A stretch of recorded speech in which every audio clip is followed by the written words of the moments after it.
When we make this presentation with your community in your church, we invite the people who join you to consider 3 responses to our presentation. After each of these 3 presentations, we ask you one question, and this question is meant to be discussed with one other person in that community of people who are present. Each of the questions raises the issue of how do we receive or give forgiveness. So, after our first presentation, it's are you able to forgive someone or some circumstance that once held you captive? After the second one, which is about our marriage, then we ask you, are you able to forgive your spouse, as Katie and I had to forgive one another? After the third presentation, it's about resentment and our anger.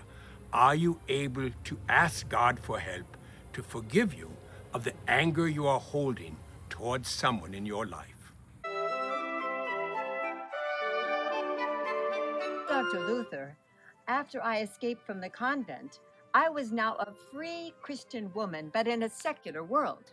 But Katie, now I was not free, for it was my responsibility on Easter Sunday to preach the gospel of the resurrection, to raise up faith in Christ Jesus.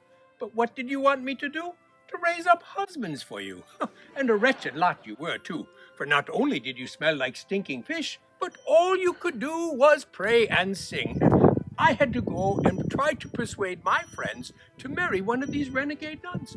I worked so hard at it, I almost came to believe in marriage for myself.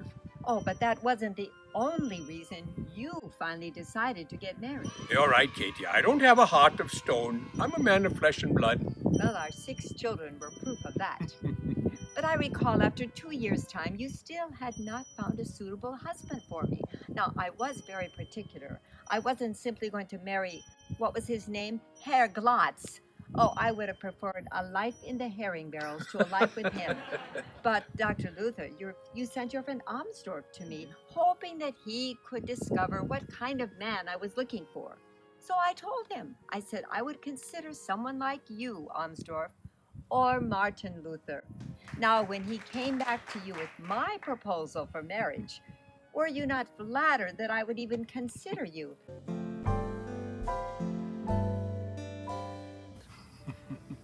Well, at the time, I was making such a stink for the Pope in Rome. I completely neglected the odor around myself. So when I found out that Katie had an interest in me, I decided I had better change my ways.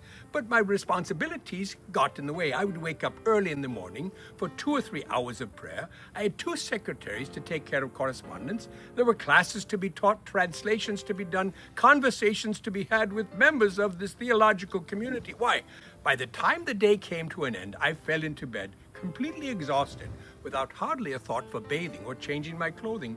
As a result, I smelled like a skunk. But when I discovered you were interested in me, Katie, I took to changing my ways and bathed more frequently and even changed my clothing once a week. Oh, thank God. But Katie, I would have married you if for no other reason than simply for the joy of spiting the Pope and the devil. Well, in spite of all those reasons, I'm so thankful for the joy that we've had. Do you think, Katie, do you think anyone will listen to this? I don't know. It depends on how much forgiveness they need. Or how much forgiveness there is on the internet today, because understand that's the means by which this message will be communicated to people. So it is, in a way, our means of grace. Oh, I don't know. I'm not experienced with internet. All I know is that I've been caught in the net.